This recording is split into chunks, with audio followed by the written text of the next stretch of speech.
Shannon Smith. I'm an MA Float in Front Office Health at Orchid Health. And I'm Sarah Scott. I'm a clinic manager at Orchid Health. So, with the recommendations that we all wear masks when we go out and run errands, it's important for us to be able to have the capability of having a mask that doesn't take away the supplies for hospitals and healthcare professionals. So we wanted to make sure that everyone had the knowledge to make your own mask. Today we're going to show you how to make no-sew masks using basic items you have already laying around your household. And so we're going to do one today using a t-shirt. We're going to need a few household supplies. A pair of scissors, a pen, a bobby pin or a paper clip, and an 8x11 sheet of paper. So first step that we want to do is we want to cut all the seams off the t-shirt. And in order to do that, we're just going to fold it in half. That way we can do twice the work with half the cuts. So I'm going to start by cutting off the seam on the bottom. It's quick and easy. It doesn't have to be perfect. On this one, I'm just going to realign to make sure these top shoulder seams are lined up. That way I know I'm getting them all the way off. Again, it doesn't have to be perfect. Just go ahead and plow through safely. Even though there's no seam on the side of this shirt, I'm just going to go ahead and cut it just to demonstrate that you definitely need to if you have a shirt that has seams. Again, doesn't have to be perfect or pretty. We're just trying to get it removed so that we have, ta-da, a shirt, front and back. So now you take your 8x11 paper and you use this as your template. Now the shirt we're making today is pretty large. It actually accommodates men with beards pretty well. If you prefer a smaller mask, or if you'd like to make a child-sized mask, you can actually fold the paper over in half like this and use it as your template. But either way, we want to make sure that we're using it like this, horizontally. All I'm doing is laying it on the shirt. Sharpie? Now, if you center it over a logo, when you cut your mask out, your mask will have the logo right in the center. So we don't need to draw it on both sides, we do it on one, but we're going to go ahead and cut this out through both layers of fabric. Perfect. Now, do you need to have them straight on this one, Shannon? Nah, you don't have to get it perfectly straight, but on this one you are going to want to try to cut as clean as possible because this is going to be the edge of your finished mask.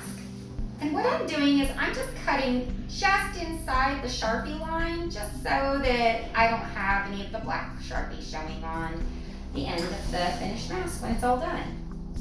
So you want to try as much as possible to get a t-shirt that is 100% cotton because that's a breathable fabric and it's going to catch the moisture that happens as you breathe out. So first we're going to need to cut 5 holes on each side.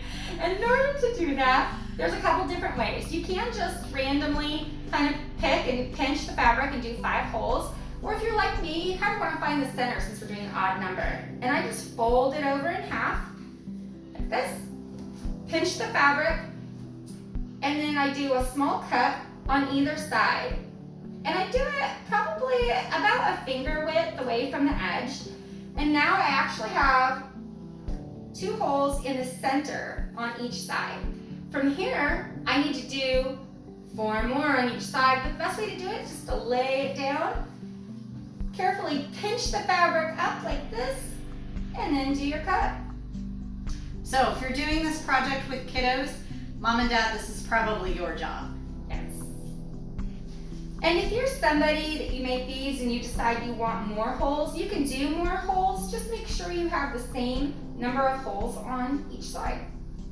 And make sure you don't cut your holes too close together because then your fabric might tear. Yes, exactly. So now we have 5 holes going down either side. And now for the super fun part. The ribbon cutting. Ta-da! So taking our leftover scraps that we have from the t-shirt when we first started, I'm just going to go on that bottom edge where I cut that seam off. I'm going to cut through both layers. Again, it doesn't have to be pretty. I'm going to make sure it's about 1 inch wide so that we can get nice, strong ribbons to hold our mask in place. Now for the fun part, Sarah. Yay! It's my favorite part. Stretch out your fabric. Just keep stretching, flicking at each other maybe. You know, if you've got kids, this might start a war. We're sorry. It could. It's gonna cause that ribbon to curl and you're gonna get a nice smooth edge, which you'll see how that comes into play here shortly. Bobby pin? Bobby pin. Thank you. So I'm just gonna carefully take the fabric, slide it right in the bobby pin, and now I have a nice little tool to use for threading. What I'm gonna do is start on the top or the bottom of a mask, in the little holes, and we're just gonna weave it in and out. This is also good for little kids to practice their finger dexterity. So it can be kind of fun for them to do this part. Maybe if they're too young to use the scissors, they can help with the sewing. I use my fingers and just push the fabric through. And then what that leaves us is we now have a mask that has been threaded. And now to get that real good mask shape, we just grab it and bunch it up. How easy is that, Sarah? That's pretty darn easy. So now there's a couple of different options to wear this. Sarah's gonna demonstrate one of the other ways while I start putting it on as a tie. So this is one we made earlier. As you can see, it's the same type of mask, but we made ear loops.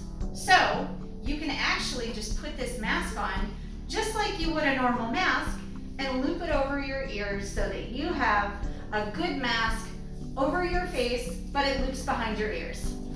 And if you're like me, you're trying to put it on over another mask so you can keep it safe. But you know, you can tie it at the top and the bottom. You can even crisscross it. Some people like to crisscross them in the back so it feels more secure. But there you go. You now have your mask. No sew, super easy. And you can customize it and accommodate it to what works for you. So we hope that you have a very happy, healthy, and safe, beautiful day. And now that you have the ability to make a no-sew masks, you can go out, do the things that you need to do to keep yourself, your community, and your family safe. Have a great day. Bye.